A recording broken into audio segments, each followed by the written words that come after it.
Boleh aku tanya sesuatu? Kamu pernah merasa lelah? Bukan karena capek fisik, bukan karena pekerjaan, bukan karena kurang tidur, tapi entah kenapa, kamu merasa lelah setelah ngobrol sama orang? Kamu baru saja keluar dari sebuah pertemuan atau dari acara sosial, atau bahkan sekedar balas pesan panjang di WhatsApp, dan tiba-tiba badanmu berat, pikiranmu kosong, dan yang paling kamu inginkan hanya sendirian di kamar, diam tanpa suara siapapun.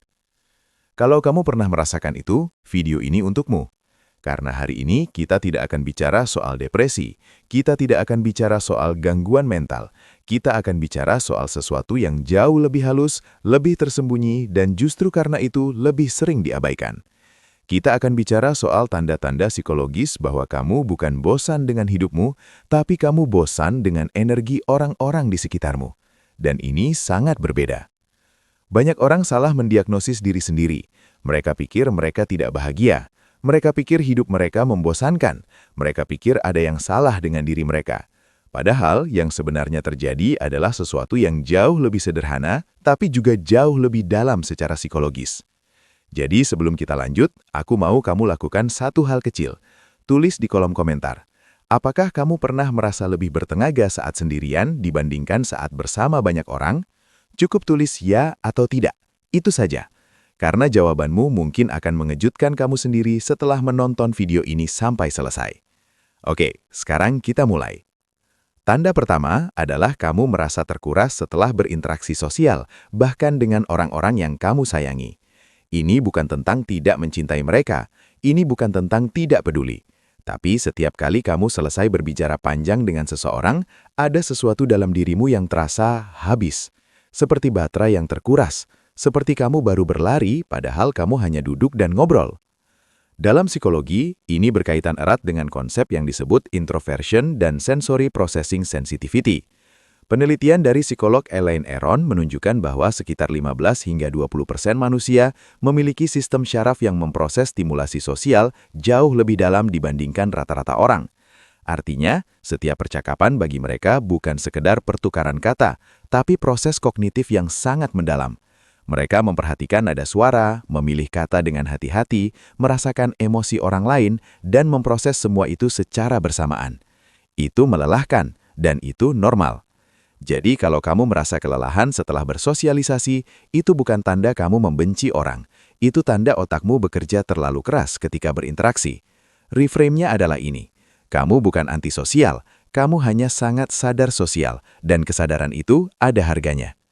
Pertanyaanku untukmu, siapa satu orang dalam hidupmu yang selalu membuatmu merasa terkuras setelah berbicara dengannya, bahkan dalam percakapan singkat? Tanda kedua adalah kamu lebih menikmati percakapan mendalam dibandingkan obrolan ringan. Kamu tidak tahu harus ngomong apa soal cuaca, kamu tidak tertarik membahas gosip terbaru. Tapi kalau ada seseorang yang mengajakmu bicara soal makna hidup, soal ketakutan tersembunyi mereka, soal mimpi yang belum tercapai, tiba-tiba kamu hidup, tiba-tiba energimu muncul dari mana-mana. Ini bukan kesombongan, ini adalah pola neurologis yang sangat nyata. Otak manusia memiliki dua mode operasi utama yang disebut default mode network, yaitu jaringan otak yang aktif saat kamu merenung, berimajinasi, dan berpikir abstrak, dan task positive network, yaitu jaringan yang aktif saat kamu fokus pada tugas konkret. Orang-orang yang menghindari small talk biasanya memiliki default mode network yang sangat aktif. Mereka secara alami tertarik pada percakapan yang mengaktifkan bagian otak yang sama yang mereka gunakan saat berpikir sendiri. Dengan kata lain, small talk terasa asing bukan karena kamu sombong, tapi karena obrolan ringan meminta otakmu beralih ke mode yang tidak alami untuknya. Reframe-nya adalah, kamu tidak kesulitan bersosialisasi, kamu hanya mencari koneksi yang lebih dalam dari rata-rata orang. Tanda ketiga adalah kamu sangat selektif dalam memilih siapa yang kamu habiskan waktu dengannya. Lingkaran sosialmu kecil, bukan karena kamu tidak bisa berteman, bukan karena orang tidak menyukaimu, tapi karena kamu tahu bahwa tidak semua energi orang cocok dengan energimu, dan kamu sudah cukup banyak membuang waktu bersama orang-orang yang membuat hidupmu terasa lebih berat. Psikologi positif menyebut ini sebagai relationship selectivity, dan penelitian menunjukkan bahwa semakin seseorang dewasa secara emosional, semakin kecil tapi semakin bermakna lingkaran sosial mereka. Ini bukan kelemahan, ini adalah tanda kematangan psikologis. Laura Carstensen dari Stanford menemukan bahwa orang yang lebih bijaksana secara emosional lebih memilih kualitas hubungan dibandingkan kuantitas. Mereka tidak menghabiskan energi untuk hubungan yang tidak memberikan makna. Jadi kalau kamu hanya punya 3 atau 4 orang yang benar-benar dekat denganmu, itu bukan kegagalan sosial, itu pilihan yang cerdas secara psikologis. Sampai sini, sudah berapa tanda yang kamu rasakan dalam dirimu? 1, 2, atau ketiganya? Karena kita baru setengah perjalanan, dan yang paling menarik belum kita bahas. Tanda keempat adalah kamu sering merasa disalahpahami, bahkan oleh orang-orang yang dekat denganmu. Kamu bilang sesuatu, tapi yang ditangkap orang lain bukan itu. Kamu menjelaskan perasaanmu, tapi responsnya terasa tidak nyambung. Dan lama-kelamaan, kamu mulai menyimpan banyak hal untuk dirimu sendiri. Bukan karena kamu tertutup, tapi karena mencoba untuk dimengerti, terasa lebih melelahkan daripada diam. Ini adalah salah satu pengalaman paling menyakitkan bagi orang-orang dengan cara berpikir yang kompleks, dan ada alasan psikologis yang sangat nyata di baliknya. Penelitian tentang alexithymia dan emotional granularity menunjukkan bahwa orang-orang dengan kecerdasan emosional tinggi justru sering kesulitan mengekspresikan kedalaman perasaan mereka dalam kata-kata yang dipahami orang kebanyakan.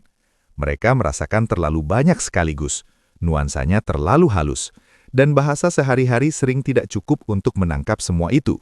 Jadi, ketika kamu merasa tidak dipahami, bukan berarti kamu sulit dimengerti. Bisa jadi kamu hanya sedang berbicara pada kedalaman yang berbeda dari orang-orang di sekitarmu. Pertanyaanku, kapan terakhir kali kamu merasa benar-benar dimengerti oleh seseorang, dan bagaimana rasanya? Tanda kelima adalah keheningan dan kesendirian bukan hanya nyaman bagimu, tapi terasa seperti kebutuhan, bukan pelarian, bukan penghindaran, tapi kebutuhan yang nyata, seperti makan atau tidur. Kalau terlalu lama tidak ada waktu sendiri, kamu mulai gelisah, kamu mulai mudah tersinggung, kamu mulai merasa seperti ada yang hilang, tapi kamu tidak tahu apa. Ini adalah tanda yang sangat khas dari seseorang yang keseimbangan batinnya bergantung pada solitude, bukan isolation, dan dua hal ini sangat berbeda. Isolation adalah kesendirian yang dipaksakan, yang menyakitkan, yang hadir karena tidak ada pilihan lain. Sementara solitude adalah kesendirian yang dipilih secara sadar, yang memulihkan, yang memberi ruang bagi pikiranmu untuk bernapas. Psikolog Esther Buchholz dalam bukunya The Call of Solitude berargumen bahwa kesendirian adalah kebutuhan manusiawi yang sama pentingnya dengan koneksi sosial.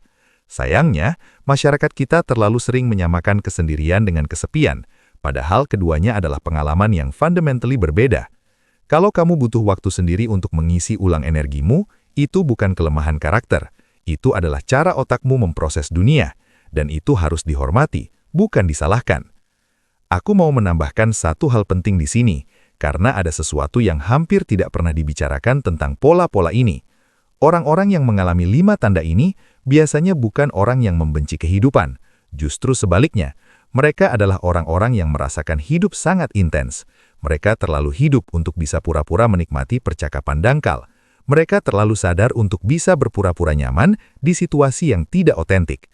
Dan kelelahan yang mereka rasakan bukan berasal dari hidup itu sendiri, tapi dari upaya konstan untuk menyesuaikan diri dengan dunia yang tidak dirancang untuk kedalaman mereka. Sekarang aku mau bicara tentang sesuatu yang lebih praktis, karena mengenali tanda-tanda ini penting, tapi yang lebih penting adalah apa yang kamu lakukan dengan pengetahuan ini. Yang pertama adalah belajar membedakan kelelahan sosial dari kesepian. Banyak orang dengan profil seperti ini melakukan kesalahan yang sama. Mereka merasa sendirian, lalu memaksakan diri untuk lebih banyak bersosialisasi, lalu merasa semakin lelah, lalu semakin merasa sendirian. Ini adalah lingkaran yang menyakitkan. Padahal solusinya bukan lebih banyak interaksi. Solusinya adalah interaksi yang lebih tepat, dengan orang yang tepat, pada waktu yang tepat, dengan kedalaman yang tepat. Yang kedua adalah berhenti meminta maaf atas cara kamu memproses dunia. Kamu tidak perlu terus-menerus menjelaskan kenapa kamu lebih suka di rumah. Kamu tidak perlu berpura-pura menikmati kerumunan kalau itu menguras energimu. Kamu tidak perlu memaksakan dirimu menjadi versi yang lebih mudah dicerna oleh orang lain. Ada kalimat yang selalu aku ingat dari Carl Jung, dan aku pikir ini sangat relevan. Kesendirian bukanlah tidak adanya orang lain, tapi ketidakhadiran dirimu sendiri bagi orang lain ketika dibutuhkan. Artinya, orang yang butuh waktu sendiri bukan orang yang egois. Mereka adalah orang yang tahu kapan mereka harus hadir sepenuhnya, dan tahu bahwa untuk hadir sepenuhnya, mereka butuh waktu untuk memulihkan diri terlebih dahulu. Dan sekarang kita sampai pada tanda terakhir, yang kelima. Dan ini menurutku adalah yang paling mengejutkan. Bukan karena paling jarang, tapi justru karena paling umum di antara orang-orang yang paling dalam dan paling kaya secara batin, tapi paling sedikit dibicarakan. Tanda kelima adalah kamu kadang merasa lebih terhubung dengan karakter fiksi, dengan buku, dengan musik, atau dengan alam, dibandingkan dengan sebagian besar manusia nyata di sekitarmu. Kamu menangis menonton film bukan karena kamu dramatis. Kamu merasa lagu tertentu mengerti kamu lebih dari teman-temanmu. Kamu lebih suka berjalan sendirian di taman dibandingkan pergi ke pesta. Dan kamu mungkin pernah merasa malu karena itu. Seperti ada sesuatu yang salah denganmu. Tapi ini sebenarnya adalah salah satu tanda paling kuat dari apa yang disebut dalam psikologi sebagai aesthetic sensitivity dan narrative empathy. Orang-orang seperti ini memiliki kemampuan luar biasa untuk merasakan makna di luar yang tersurat. Mereka tidak butuh seseorang secara fisik untuk merasa terhubung. Mereka bisa merasakan koneksi melalui simbol, melalui cerita, melalui keindahan. Dan justru kemampuan inilah yang membuat mereka seringkali menjadi seniman, penulis, pemikir, atau pemimpin yang paling berpengaruh. Bukan karena mereka lebih baik dari orang lain, tapi karena mereka memiliki akses ke dimensi pengalaman manusia yang tidak semua orang bisa jangkau. Albert Einstein pernah berkata bahwa imajinasi lebih penting dari pengetahuan, dan orang-orang yang merasakan tanda ini biasanya memiliki imajinasi yang begitu hidup sehingga dunia nyata seringkali terasa terlalu sempit untuk menampungnya. Jadi, kalau kamu pernah merasa tidak cocok, tidak pas, tidak normal di antara orang-orang, mungkin kamu tidak kurang. Mungkin kamu justru lebih dalam, lebih sensitif, lebih sadar. Dan dunia membutuhkan orang-orang seperti itu. Meskipun dunia tidak selalu tahu cara menghargainya. Aku ingin kamu merenungkan satu hal sebelum video ini selesai. Selama ini, mungkin kamu sudah terlalu keras pada dirimu sendiri. Kamu menyalahkan dirimu karena tidak bisa menikmati hal-hal yang dinikmati orang lain. Kamu merasa gagal karena tidak bisa terhubung dengan cara yang dianggap normal. Kamu bertanya-tanya apakah ada yang rusak dalam dirimu. Tapi setelah semua yang kita bahas hari ini, aku ingin kamu mempertimbangkan kemungkinan lain. Mungkin tidak ada yang rusak. Mungkin kamu hanya berbeda. Dan perbedaan itu, kalau kamu pahami dan kamu rawat dengan benar, bisa menjadi kekuatan terbesar dalam hidupmu. Kelelahan yang kamu rasakan bukan tanda kelemahan. Itu tanda bahwa kamu hidup dengan intensitas yang tinggi. Kebutuhan akan kesendirian bukan tanda kamu antisosial. Itu tanda bahwa kamu tahu cara memulihkan dirimu sendiri. Kesulitan untuk terhubung dengan orang sembarang bukan tanda kamu sulit dicintai. Itu tanda bahwa kamu mencari koneksi yang otentik, bukan sekedar keramaian yang mengisi kekosongan. Dan mengetahui ini, memahami ini adalah langkah pertama yang paling penting. Karena ketika kamu akhirnya berhenti melawan siapa dirimu dan mulai membangun hidup yang selaras dengan cara otak dan hatimu bekerja, sesuatu berubah. Kamu tidak lagi merasa perlu memaksakan diri masuk ke ruang-ruang yang tidak memberimu ruang untuk bernapas. Kamu mulai memilih dengan lebih bijaksana. Kamu mulai melindungi energimu dengan lebih berani. Dan hubungan yang kamu bangun, meskipun sedikit, menjadi jauh lebih bermakna dan jauh lebih memuaskan dari sebelumnya. Itu bukan hidup yang sempurna, tapi itu hidup yang jujur. Dan menurutku, hidup yang jujur jauh lebih berharga dari hidup yang kelihatannya sempurna, tapi terasa kosong di dalamnya. Kalau video ini membuat kamu merasa sedikit lebih dimengerti, sedikit kurang sendirian dengan pengalamanmu sendiri, aku sangat senang. Itu memang tujuan dari setiap video yang aku buat di sini. Kalau kamu merasa konten seperti ini penting dan ingin terus menemukan wawasan psikologi yang membantu kamu memahami dirimu sendiri lebih dalam, pertimbangkan untuk subscribe ke channel ini. Bukan karena aku minta, tapi karena perjalanan memahami diri sendiri adalah salah satu perjalanan paling berharga yang bisa kamu tempuh. Dan aku ingin menemanimu dalam perjalanan itu, satu video, satu ide, satu pertanyaan pada satu waktu. Sampai jumpa di video berikutnya, jaga dirimu baik-baik.